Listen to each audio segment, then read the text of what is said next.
মরিয়ম ফুল নাকি ভিজিয়ে রাখলে প্রসব ব্যথা অনেকটা কমে যায় এবং দ্রুত বাচ্চা প্রসব হয়ে যায়। এই কথাগুলো কতটুকু সত্য জানতে চাই। এই প্রচন্ড সর্দি কাশি থাকলে অনেক সময় প্রস্রাব বের হয়ে যায়, এদিকে শুধু কোমর পর্যন্ত পরিষ্কার করলেই হবে নাকি গোসল করতে হবে? মহিলারা নামাজের সময় কি চুল ছেড়ে দিয়ে নামাজ পড়তে পারবে? দীর্ঘদিন চেষ্টা করার পরও বাচ্চা হচ্ছে না, নেক্সট সন্তান লাভের জন্য কোন আমল করবো? ঠোঁট না নেড়ে কিরাত পড়লে কি সালাত আদায় হবে? আমার একজন বোন আছে যার হাজবেন্ড তার থেকে দূরে অবস্থান করেন। মাঝে মাঝে তিনি যখন উত্তেজিত থাকেন তখন ঘনিষ্ঠ ভাই বোনকে ভিডিও কলে আসতে বলেন। এবারে শরীয়তের বিধান কি?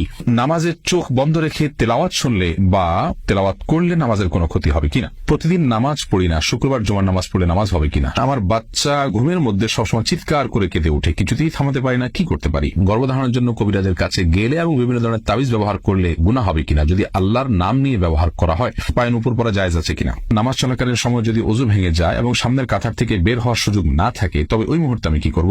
প্রিয় দর্শক, আর বিলম্ব না করে আসুন আমরা প্রশ্নোত্তরের আলোকিত ভ্রমণে প্রবেশ করি। এসে রুনা আইডি থেকে আপনি ইউটিউব চ্যানেলে লিখেছেন, আমাদের গর্ভধারণের জন্য কবিরাজের কাছে গেলে এবং বিভিন্ন ধরনের তাবিজ ব্যবহার করলে গুনাহ হবে কিনা? যদি আল্লাহর নাম নিয়ে ব্যবহার করা হয় তাহলে কি গুনাহ হবে? আল্লাহর নাম যদি থাকে, কোরআন কারীমের আয়াত যদি থাকে, তাহলে সেটাকে শর্ত সাপেক্ষে অনেক উলামা ইকরাম জায়েজ বলেছেন, কিন্তু নবী করিম সাল্লাল্লাহু আলাইহি ওয়াসাল্লাম তাবিজ দেয়া ব্যবহার এটাকে তিনি অ্যাপ্রিশিয়েট করেননি, নির্দেশনা দেননি। বিধায় এটা অ্যাভয়েড করাটাই হলো উচিত এবং কর্তব্য। আপনি বিভিন্ন ঝাড়ফুঁকের আশ্রয় নিতে পারেন কোন হাদিসের আলোকে। মোজাফফর হোসেন আপনি লিখেছেন, নামাজের চোখ বন্ধ রেখে তেলাওয়াত শুনলে বা তেলাওয়াত করলে নামাজের কোনো ক্ষতি হবে কিনা? আপনি মনোযোগ নিবদ্ধ করবার জন্য, মনোযোগ ধরে রাখার জন্য মাঝে মধ্যে এটি করতে পারেন, তবে নিয়ম করে নিয়ে আপনি এমনটি করবেন সবসময় কখনো চোখ খুলবেন না, এমনটি অবশ্যই অনুত্তম। নবী করিম সাল্লাল্লাহু আলাইহি ওয়াসাল্লাম তার চোখকে স্বাভাবিক রাখতেন সালাতের মধ্যে, এই জন্য স্বাভাবিক অবস্থা স্বাভাবিকভাবে চোখ খোলা রেখে সালাত আদায় করাটাই হলো উত্তম। বাট মনোযোগ আপনার কোনোভাবে আসে না এছাড়া, তাহলে সেক্ষেত্রে আপনি মনোযোগ সৃষ্টি করার জন্য এটি করছেন এবং প্রায়শই এটি করছেন বা মাঝে মধ্যে এটি করছেন, সেটি জায়েজ হতে পারে।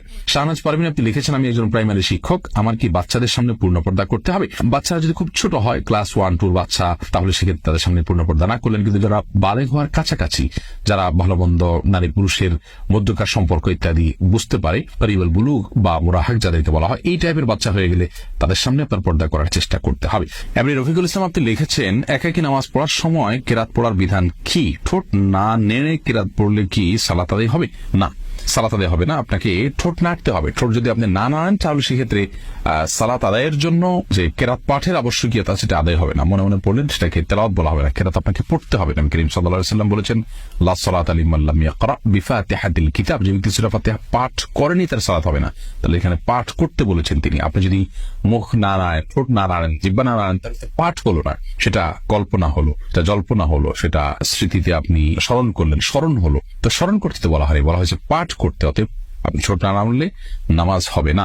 আব্দুর রহিম আপনি লিখেছেন, নাপাক কাপড় পরে 3 ওয়াক্ত নামাজ পড়েছিলাম 2 দিন আগে, আজ মনে পড়ছে কাপড় নাপাক ছিল, এখন করণীয় কি? আল্লাহ মাফ করুন, আপনি নাপাক পরে সালাত আদায় করে ফেলেছেন, তখন টের পাননি, কিন্তু পরক্ষণই আপনার মনে পড়েছে যে আপনি যে কাপড়ে সালাত আদায় করেছেন সেটি পাক ছিল না, পবিত্র ছিল না, তো আপনি এই সালাত পুনরায় আবার পড়ার চেষ্টা করবেন। আব্দুল সামাদ আপনি লিখেছেন, প্রতিদিন নামাজ পড়ি না, শুক্রবার জুমার নামাজ পড়লে নামাজ হবে কিনা? শুক্রবার জুমার নামাজ পড়লে জুমার নামাজটা তো হয়ে যাবে, কিন্তু আপনি প্রতিদিন যে নামাজ পড়ছেন না, এর জন্য আপনি বড় ধরনের অপরাধ করছেন, কাবিরা গুনাহে লিপ্ত হচ্ছেন। এর ফলে ঈমান থেকে খারিজ হওয়ার, মুসলমানের খাতা থেকে নাম কেটে যাওয়ার আশঙ্কা আছে। বিধায় আর যা হোক না হোক আপনি 5 ওয়াক্ত নামাজ অবশ্যই পড়তে হবে, সেটি আপনার চেষ্টা করা উচিত। 5 ওয়াক্ত পড়তে পারেন না সেজন্য আপনি জুমা ছেড়ে দেন, এটা আমি বলছি না। জুমা পড়ছেন, 5 ওয়াক্ত আপনাকে পড়তে হবে। জুমা পড়লেই 5 ওয়াক্ত না পড়ার কাজ হবে না, অর্থাৎ ওটি ভিন্ন গুরুত্ব আছে। আদিবা আমিন দিবা আপনি লিখেছেন, আমার একজন বোন আছে যার হাজবেন্ড তার থেকে দূরে অবস্থান করেন। মাঝে মাঝে তিনি যখন উত্তেজিত থাকেন তখন ঘনিষ্ঠ ভাই বোনকে ভিডিও কলে আসতে বলেন। এবারে শরীয়তের বিধান কি?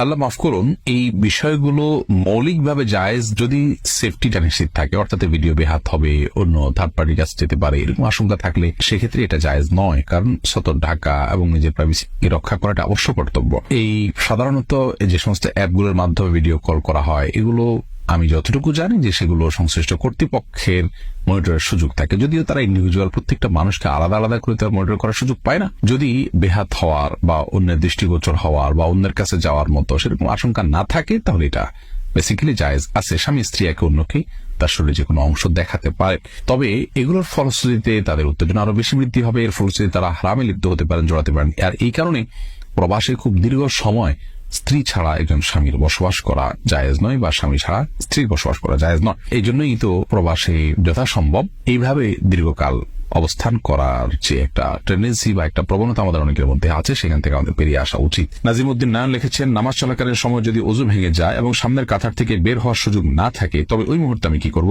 কোনোভাবে বের হওয়ার সুযোগ না থাকলে অবস্থা আপনি দাঁড়ানো বা বসা অবস্থায় অপেক্ষা করবেন এবং এরপরে সবাই সালাম শেষ হলে আপনি চলে যাবেন। এতে কিছুটা বিব্রতকর পরিস্থিতির মধ্যে পড়বেন, তারপরও বিনা ওযুতে ওযু চলে গেলেও আপনি সালাত কন্টিনিউ করা, বিশেষ করে সেজদা ইত্যাদি দেওয়া আপনার জন্য অনুচিত। যদি আপনার বের হওয়ার কোনো সুযোগ থাকে তাহলে সেই চেষ্টাই আপনার করতে হবে। আপনি আশিকুর রহমান আপনি লিখেছেন, আমি জানতে চাচ্ছি যে দাড়িতে হাত বুলানোর সময় মাঝে মাঝে দাড়ি ছিঁড়ে চলে আসে, এতে কি আমি গুনাহগার হব?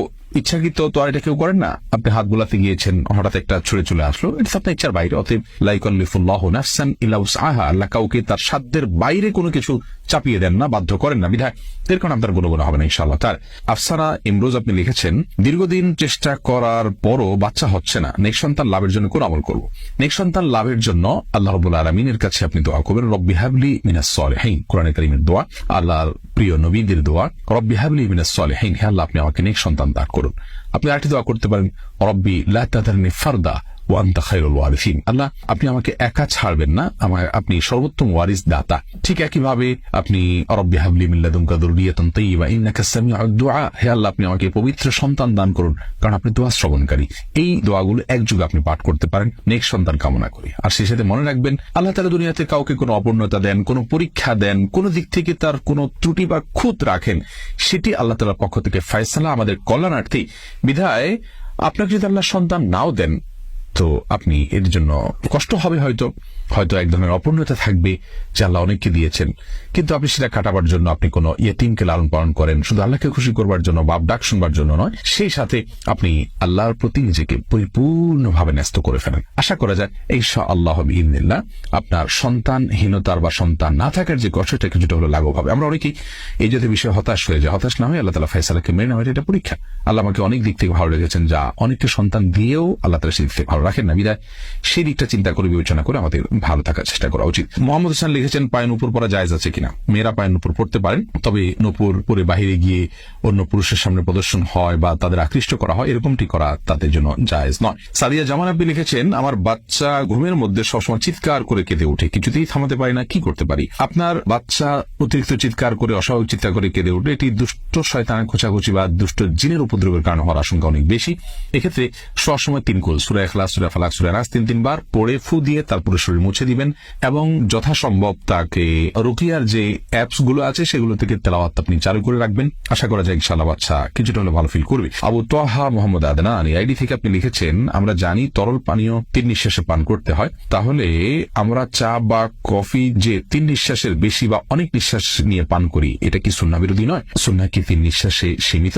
দেখুন, সাধারণত পানি যখন আমরা পান করব, এই পানি পান করার সময় 3 নিঃশ্বাসে পান করা হলো সুন্নাহ। এখন চা বা অন্য কোনো কিছু যেটা অনেক বেশি গরম, ধরুন আপনি গরম পানি পান করবেন, তো সেক্ষেত্রে 3 নিঃশ্বাসে পানি পান করা বা 3 নিঃশ্বাসে গরম পানি পান করে শেষ করা সম্ভব নয়, কারণ আমার অনেক বেশি পানি গলার জন্য প্রয়োজন। অতএব সেগুলো 3 নিঃশ্বাসের বেশি হলে কোনো অসুবিধা নেই। সাধারণ অবস্থাতে পানি যখন পান করব আমরা, সাধারণ পানির কথা এটা, যে সেটা 3 নিঃশ্বাসে 3 ঢোকে পান করা সুন্নাহ।